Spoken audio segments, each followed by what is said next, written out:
السلام علیکم۔ آج کی میری یہ ویڈیو مردوں کے ظالم معاشرے میں سانس لیتی ایک مضبوط عورت کی کہانی ہے۔ ویڈیو کے شروع ہونے سے پہلے میرے YouTube channel Urdu centre plus کو سبسکرائب کر کے بیل نوٹیفیکیشن کو آن کر دیں تاکہ آپ کو ملتی رہیں تمام چینل اپڈیٹس۔ آپ میری ویڈیوز کو زیادہ سے زیادہ شیئر کر سکتے ہیں۔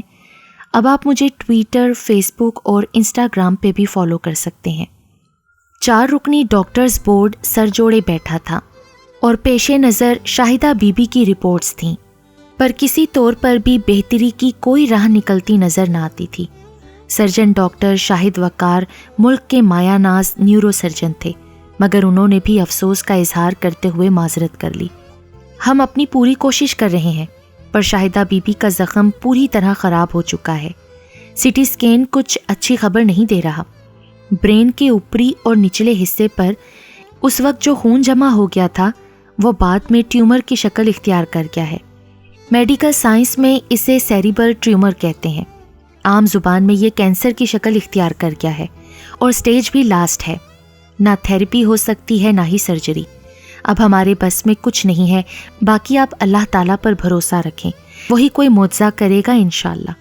ڈاکٹر طارق نے سہیل کو رپورٹس واپس دیتے ہوئے کہا۔ سہیل کو کچھ سمجھ میں نہ آیا سوائے اس کے کہ اس کی ماں کا زخم ناسور بن گیا ہے۔ اس نے اپنا بکھرا وجود سمیٹا۔ ایک قیامت گزر چکی تھی جبکہ ابھی ایک قیامت باقی تھی۔ بستر مرگ پر پڑی ماں کا سامنا کرنا ابھی باقی تھا۔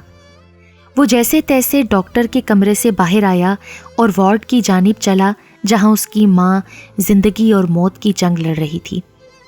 شاہدہ نے نیم دراز آنکھیں کھولیں اور سہیل کو دیکھا۔ اس کا اترا چہرہ شاہدہ نے پڑھ لیا تھا۔ ماں جو تھی بیٹے کے چہرے کے رنگ خوب جانتی تھی۔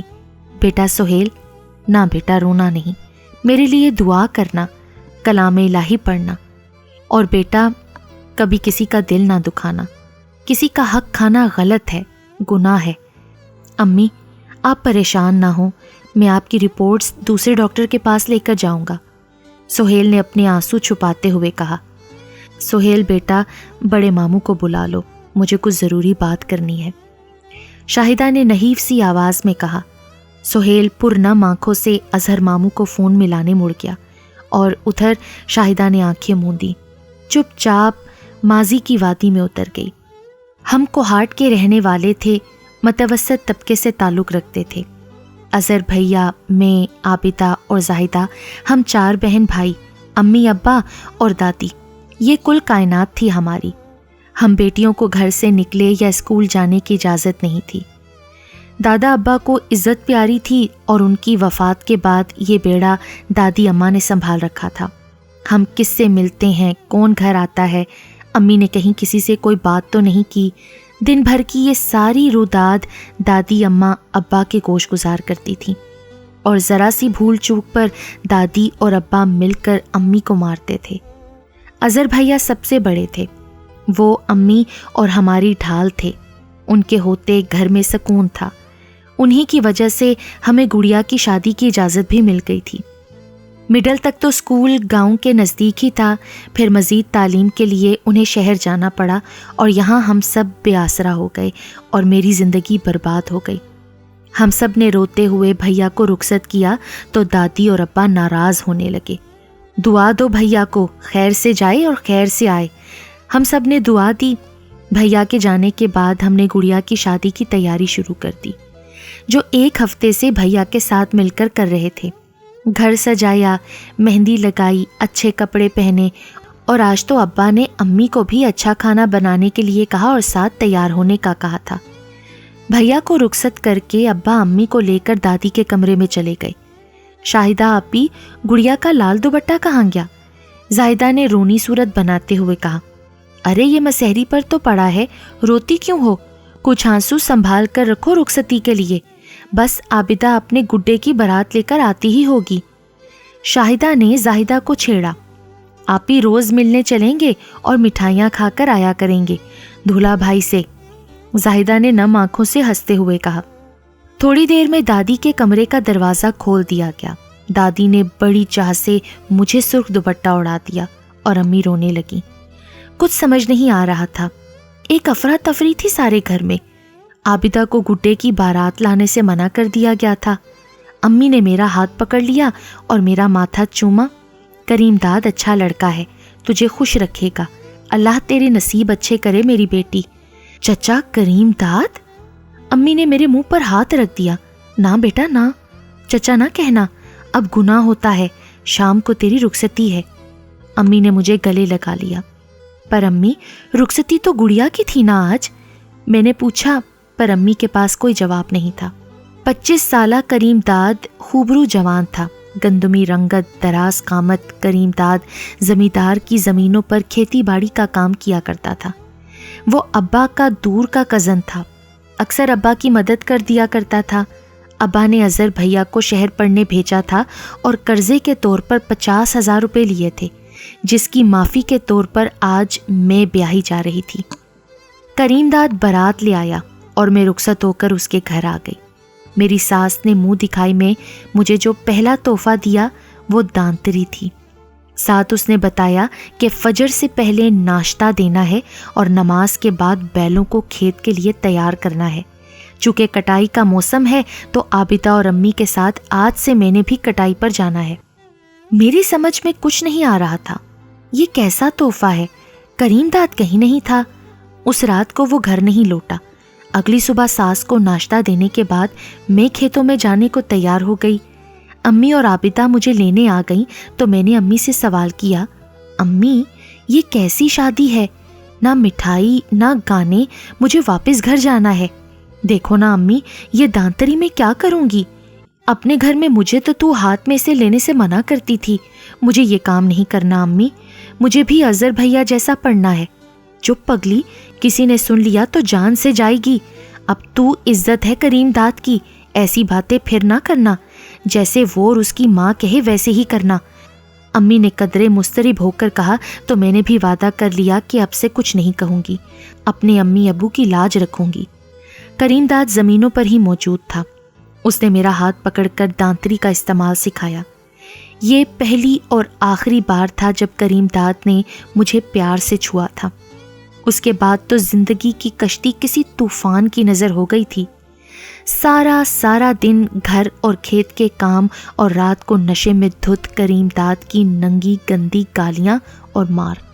4 دن وہ گھر نہیں آتا تھا۔ شراب کی لت سے گھر کی برکت جاتی رہی۔ پہلے بیل بکے اور پھر گھر کا سامان۔ گھر میں تو روٹی کے لالے پڑ گئے۔ غربت، میکے جانے پر پابندی اور ملنے والیوں سے قطع تعلقی نے زندگی کو جہنم بنا دیا تھا۔ اگر کبھی کسی سے بات کر لیتی تو ساس الگ ایک کی 4 کریم داد سے لگاتی، پھر وہ گرم سگریٹ سے میرا جسم جلاتا۔ ابا نے تو پلٹ کر بھی نہیں پوچھا، اور سال بعد اظہر بھیا آئے تو میری طرفداری کرنے پر انہیں 4 سال پھر واپس نہ آنے کے لیے کراچی بھیج دیا گیا۔ اب کی بار خرچہ لینے سے بھیا نے انکار کر دیا تھا۔ میں بھیا کے سامنے بالکل نہیں روئی تھی، پر اس کے پلٹ جانے کے بعد میں پھوٹ پھوٹ کر روئی تھی۔ ایسے میں میرے بیٹے سہیل کے آنے کی خوشخبری نے زندگی میں کچھ سکون فراہم کیا۔ اب میں اپنے آنے والے بچے کے ساتھ زندگی جینے لگی تھی۔ امی زمین پر کبھی روٹی کھلا دیتی اور دوپٹے کے پلو سے اپنے اور میرے آنسو صاف کرتی جاتی۔ وہ بھی میری طرح بے بس تھیں اور اب میں سمجھنے لگی تھی کہ وہ بھی میری طرح ہی زندگی جی رہی تھی۔ ایسے میں شب و روز اپنے رب سے دعا کرتی کہ الہی مجھے بیٹی نہ دینا، اور اگر دینا تو اس کے بہت نیک نصیب کرنا۔ عابدہ کی شادی پر مجھے امی ابا کے ساتھ جب لینے آئیں تو میری ساس نے میری طبیعت کا بہانہ کیا۔ شاہدہ کی ماں، تم تو خود بچوں والی ہو، جانتی ہو شادی کے گھر میں احتیاط نام کی کوئی چیز نہیں ہوتی۔ تم تو لگی رہو گی مہمانداری میں، اور وہاں میری بہو کی خدمت کون کرے گا؟ میرا ایک ہی بیٹا ہے اور اس کے گھر پہلی خوشی ہے، ہم اتنی بڑی لاپرواہی نہیں کر سکتے۔ تمہیں بھلا لگے یا برا، ہماری بہو تمہاری بیٹی کی شادی میں نہیں جائے گی۔ کریم داد شہر گیا ہے اور میں اس کی خدمت میں لگی ہوں، تو ہماری طرف سے بھی معذرت ہی سمجھو۔ امی ابا نامراد واپس پلٹ گئے اور ان کے جانے کے بعد میں خوب روئی۔ کتنا دل تھا میرا جانے کا، حسرت پالنا ہی اس دل کا واحد کام رہ گیا تھا۔ عابدہ کی شادی خالدہ خالہ کے بڑے بیٹے ظہیر بھیا سے ہو گئی اور وہ کراچی چلی گئی۔ مجھ سے بنا ملے میں نے اس کو دلہن بنا دیکھنا تھا۔ کتنے شکوے کیے تھے اس رات میں نے اپنے اللہ سے۔ جب ہم امی کے گھر تھے تو دادی اور ابا سے چھپ کر ایک دوسرے کو لال دوپٹہ پہنا کر دلہن بنایا کرتے تھے۔ کتنی پیاری لگتی تھی میری بہن عابدہ۔ میں خیالوں میں اسے رات بھر دلہن بناتی رہتی۔ سہیل کی پیدائش پر گھر میں جشن کا سما تھا، پر ساتھ ہی دل چیر دینے والی خبر گھر میں آئی۔ امی نے دروازے سے ہی کریم داد کو ڈرتے ڈرتے اطلاع دی کہ وہاں کراچی میں ایک روڈ ایکسیڈنٹ میں ظہیر بھائی کا انتقال ہو گیا ہے اور وہ سب کراچی جا رہے ہیں۔ میری نظر میں نو بیاہتا عابدہ کی تصویر گھوم گئی۔ مجھے پیدائش کی کمزوری تو تھی ہی، ساتھ بہن کا غم میں تو بستر سے لگ گئی۔ کریم داد نے میرے میکے والوں کا داخلہ بھی یہ کہہ کر بند کر دیا کہ منحوس لوگ ہیں۔ اس کو چھلے میں پڑی بیمار عورت سے کوئی غرض نہیں تھی، سو اس نے کراچی کا رخ کیا۔ فصل تیار کھڑی تھی، زمیندار نے کسی اور کو زمین کا ٹھیکہ دے دیا۔ روٹی کے آثار جاتے رہے۔ ساس نے زمیندار کی حویلی کا رخ کیا، وہاں اس کی زمیندارنی سے اچھی بنتی تھی تاکہ وہ گھر کچھ اناج لائے اور پوتے کی ماں صحت یاب ہو کر دوبارہ سے غلامی کرے۔ میں نے بہن کا غم غلط کیا اور ننھی جان سہیل کی طرف توجہ دی۔ پیٹ بھر روٹی اور بیٹے کی صورت نے ہفتے بھر میں مجھے کھڑا کر دیا۔ اب میں نے دوبارہ سے وہی شب و روز محنت شروع کر دی۔ 10 دن کا اناج زمیندارنی سے مل گیا تھا جو ختم ہونے کو تھا۔ ادھر کریم داد کا کچھ اتا پتہ نہیں تھا۔ 4 دن ہونے کو آئے۔ گھر میں ایک وقت اناج کھاتی اور سارا دن کام کرتی۔ میری ہمت جاتی رہی اور جب سہیل کو دودھ نہ اترا تو مجھے دانتری یاد آئی۔ یہ سسرال میں میری دوسری فصل کٹائی تھی۔ اب مجھے دانتری چلانی خوب آتی تھی۔ ساس سے اجازت لے کر میں نے زمینوں کا رخ کیا، پر بات کس سے کروں؟ نہ اماں دکھائی دی نہ ابا۔ ہاتھ میں دانتری لیے کھڑی سوچ رہی تھی کہ چاچی عزیزہ امی کی پڑوسن میری جانب آتی دکھائی دی۔ شاہدہ، تو ابھی چھلے میں ہے نا؟ صحت تو اچھی نہیں لگتی تیری، کیوں آئی ہے تو یہاں؟ ہاتھ میں دانتری دیکھ اس نے مجھ سے سوال کیا اور ساتھ عجیب طریقے سے مجھے گلے لگا لیا جیسے پرسا دے رہی ہو۔ مجھے وحشت ہونے لگی۔ چاچی، اماں کہاں ہے؟ میں نے پریشانی میں سوال کیا۔ بیٹا، 10 روز پہلے کراچی سے واپسی پر وہ عابدہ کو ساتھ لا رہی تھی، جبکہ تمہارا ابو یہ نہیں چاہتا تھا۔ وہ ناراض ہو کر پہلی گاڑی میں گاؤں آ گیا تھا۔ پیچھے والی گاڑی پر اللہ کو کچھ اور ہی منظور تھا۔ گاڑی حادثے کا شکار ہو گئی۔ امی، عابدہ، زاہدہ سب اللہ کو پیارے ہو گئے۔ کیا تجھے معلوم نہیں تھا؟ میں چکرا گئی۔ 10 روز ہو گئے، کسی نے مجھے اطلاع تک نہیں دی۔ اور اظہر بھیا؟ میں نے روتے ہوئے پوچھا۔ ہاں بیٹا، تمہارے ابا نے یہاں میتیں لانے سے انکار کر دیا تھا، وہیں اظہر نے کراچی میں ہی تدفین کر دی، چاچی عزیزہ نے جواب دیا۔ تو ابا اور دادی؟ میرے ضبط کے سارے بندھن ٹوٹ گئے۔ تیرے ابا نے فقیر محمد کی بیٹی رخسانہ سے نکاح کر لیا ہے اور گھر لے آیا ہے، چاچی عزیزہ نے مزید بتایا۔ میں گھر واپس کیسے آئی میں نہیں جانتی۔ میں گھر کے صحن میں ہی بے ہوش ہو گئی۔ آنکھ کھلی تو کریم داد ہاتھ میں پانی کا گلاس لیے میرے منہ پر چھینٹے ڈال رہا تھا، مجھے گالیاں دے رہا تھا، ساتھ اپنی ماں پر غصہ کر رہا تھا۔ میں جیسے تیسے اٹھ کر بیٹھی، کریم داد سہارے سے مجھے کمرے میں لے آیا۔ کیا میں مر گیا تھا جو تو گھر سے نکلی؟ کریم داد غصے سے پاگل ہوا جا رہا تھا۔ پہلی بار اس نے میری حالت پر رحم کھایا اور ہاتھ نہیں اٹھایا۔ کریم داد شہر سے کچھ کھانے کو لایا تھا، مجھے بھی کھانے کو دیا۔ سہیل رو رہا تھا، معصوم کو دودھ کے چند قطرے ملے تو سو گیا۔ میں بھی نکاہت میں تھی، نیند لگ گئی۔ زندگی ایسے ہی چلتی رہی، وقت گزرتا رہا۔ اب مجھے ان سارے کاموں اور باتوں کی عادت ہو گئی تھی۔ شادی کے 5 سالوں میں سہیل کے بعد اوپر تلے اللہ نے مجھے 3 بیٹیاں بھی دیں۔ کہتے ہیں بیٹیوں کی مائیں سمجھدار ہوتی ہیں، سو 20 سال کی عمر میں 40 کی دکھائی دینے لگی۔ کریم داد نہ بدلا اور نہ اس کی ماں۔ ایک دن دروازے پر دستک ہوئی، کریم داد وہیں کسی سے باتیں کرتا ہوا اسے مہمان خانے میں اندر لے آیا۔ مجھے اور بچوں کو آواز دی۔ سہیل دوڑ کر میرے پاس اپنی کھلونا گاڑی لے آیا۔ میں مہمان خانے آئی اور آواز جانی پہچانی لگی۔ یہ تو اظہر بھیا کی آواز تھی۔ میں اندر کمرے میں داخل ہو گئی۔ بھیا کے گلے لگی تو امی عابدہ اور زاہدہ کا غم تازہ ہو گیا۔ نا پگلی، روتے نہیں، بھیا نے ساتھ بٹھا لیا۔ وہ بول رہا تھا تو لگ رہا تھا امی بول رہی ہیں۔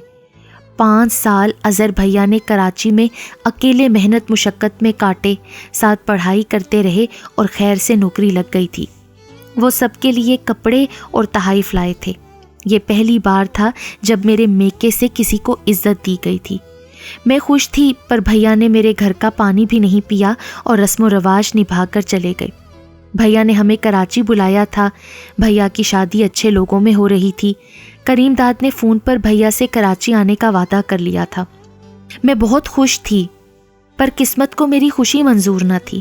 کریم داد کی ماں بیمار ہو گئی اور ایسی بیمار پڑی کہ اللہ کو پیاری ہو گئی۔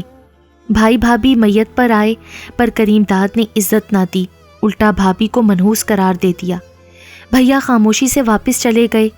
میں چاہتی تھی کہ سہیل اسکول جائے۔ 4 سالہ سہیل ذہین بھی تھا۔ چاچی عزیزہ کا بیٹا مڈل اسکول کا ٹیچر تھا۔ میں نے کریم داد کا اچھا موڈ دیکھ کر کان میں بات ڈال دی۔ کریم داد نے کوئی جواب نہیں دیا۔ اس کا اپنا مسئلہ تھا، ساتھ ہم 5 لوگوں کی روٹی مشکل تھی۔ میری مشکلات میں ساس کے انتقال کے بعد مزید اضافہ ہوتا گیا۔ پہلے تو وہ چند روز کا راشن زمیندارنی سے لے آیا کرتی تھی، پر اب اس کا بھی کوئی امکان نہیں تھا۔ کریم داد کراچی گیا تھا، پیچھے گھر میں کھانے کو کچھ نہیں تھا۔ ساس کی فوتگی پر بھیا نے جو رقم دی تھی وہ ختموں وغیرہ میں ختم ہو گئی۔ میں نے دانتری نکالی، بچے لیے اور زمینوں پر چل دی۔ میں چاچی عزیزہ سے سہیل کی بات کر رہی تھی کہ آگ بگولا کریم داد اللہ جانے کہاں سے آ گیا اور کلہاڑی کا ایک وار میرے سر پر کیا۔ میرے سر سے خون بہہ نکلا اور میں وہیں کھیتوں میں ڈھیر ہو گئی۔ آنکھ کھلی تو چاچی عزیزہ نے اپنے دوپٹے سے میرا سر باندھ رکھا تھا اور کریم داد پاس کھڑا تھا۔ میرے چاروں جانب بچے تھے۔ کریم داد نے میرے باہر نکلنے کو مدعا بنایا۔ وہیں زمینوں پر مجھے طلاق دے دی گئی۔ چاچی عزیزہ نے فون کر کے میرے بھیا اظہر کو اطلاع دی اور یوں ہم سب کراچی آ گئے۔ بھیا بھابھی اچھے لوگ تھے، زندگی گزرتی رہی۔ میرے بچے پڑھائے انہوں نے، بیٹیوں کی شادیاں کیں۔ سہیل نوکری کر رہا تھا اور میں سکون سے مر سکتی تھی۔ شاہدہ آنکھیں کھولو میری بہن۔ اظہر بھیا کی آواز کان سے ٹکرائی تو میں ماضی سے حال میں آ کھڑی ہوئی۔ بھیا، میں تمہاری بہت شکر گزار ہوں۔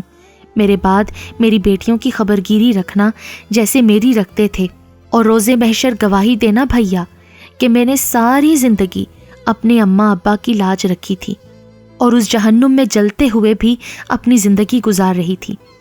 اظہر بھیا کی آنکھوں سے آنسو رواں تھے۔ ہاں میری بہن، میں سب کا خیال رکھوں گا، تم بے فکر ہو جاؤ۔